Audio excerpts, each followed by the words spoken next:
વિમાન દુર્ઘટનામાં જીવ ગુમાવનાર અલ્તાફ હુસેનના પાર્થિવ દેહને કોલોણા ગામે દફન કરાયો। અમદાવાદ એરપોર્ટ ઉપરથી યુકે જવા એર ઇન્ડિયાની ફ્લાઇટે ઉડાન ભરી હતી। ઉડાન ભર્યાની ગણતરીની મિનિટોમાં પ્લેન અમદાવાદની એક બિલ્ડિંગ ઉપર પડતા તેમાં સવાર એક મુસાફરને બાદ કરતા તમામ મુસાફરોએ જીવ ગુમાવવાનો વારો આવ્યો હતો, જેમાં ભરૂચના આમોદ તાલુકાના કોલોણા ગામ અને હાલ યુકે ખાતે સ્થાયી થયેલા અલ્તાફ હુસેન ઇસ્માઇલ પટેલ ઉર્ફે જીવા માસ્તરે પણ જીવ ગુમાવ્યો હતો। તેઓએ કોલોણા ગામની હાઈસ્કૂલમાં એસએસસી સુધીનો અભ્યાસ કર્યો હતો। ફાર્માસિસ્ટની ડિગ્રી મેળવી ભરૂચમાં દવાની દુકાન ચાલુ કરી તેઓના જીવનની શરૂઆત કરી હતી।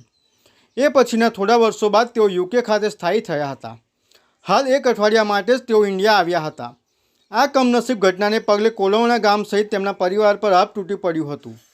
અલ્તાફ હુસેનના પાર્થિવ શરીરને વહીવટી તંત્રની દેખરેખ હેઠળ તેમના માદરે વતન કોલોણા ખાતે લાવવામાં આવ્યો હતો। વતનની માટીમાં તેમના મૃતદેહને દફન કરવામાં આવ્યો હતો। તેમની અંતિમ યાત્રામાં મોટી સંખ્યામાં સગા સંબંધીઓ અને ગ્રામજનો જોડાયા હતા। પ્લેન ક્રેશમાં ભોગ બનેલા લોકો માટે તેમના પરિવાર ઉપર આવી પડેલ દુઃખને સહન કરવાની કુદરત શક્તિ આપે એ માટે ખાસ દુઆ કરવામાં આવી હતી।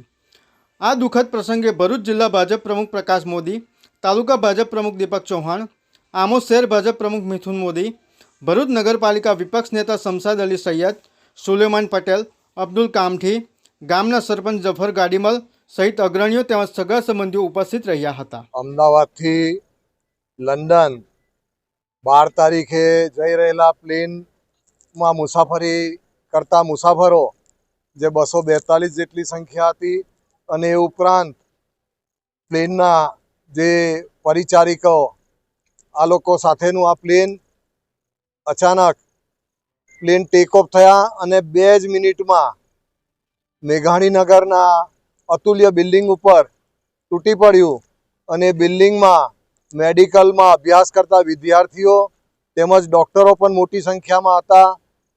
આમ કુલ 275 લોકો એ પોતાનો જીવ ગુમાવ્યો છે અને એમાં ગુજરાતના પૂર્વ મુખ્યમંત્રી શ્રી વિજયભાઈ રૂપાણી પણ મરણને શરણ થયેલા છે। અને આજે અમે અત્યારે ભરૂચ જિલ્લાના આમોદ તાલુકાના કોલોણા ગામે આવેલા છે।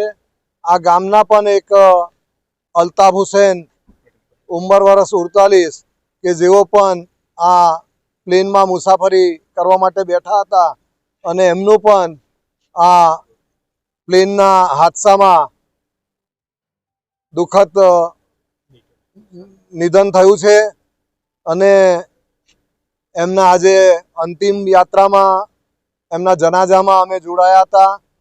સૌ ગામ લોકો સાથે છે। આ હાદસાથી જે એમના પરિવારજનોને, આ ગામના લોકોને અને સૌને જે દુઃખ પહોંચેલું છે એમના દુઃખમાં અમે પણ સહભાગી થયા છે અને અમારી સંવેદના પ્રગટ કરવા માટે અમે અહીં આ ગામમાં અત્યારે આવેલા છે। વહેલી સવારમાં ભરૂચમાં પણ સાજેદા બાનો અને એ પણ પ્લેનમાં મુસાફરી કરી રહ્યા હતા, તો એમના જનાજામાં પણ અમે 16 તારીખની વહેલી પરોઢમાં 2 વાગ્યાના સમયે અમે જનાજામાં જોડાયા હતા અને એમના કુટુંબીજનો માટે પણ અમે સંવેદના પ્રગટ કરી હતી।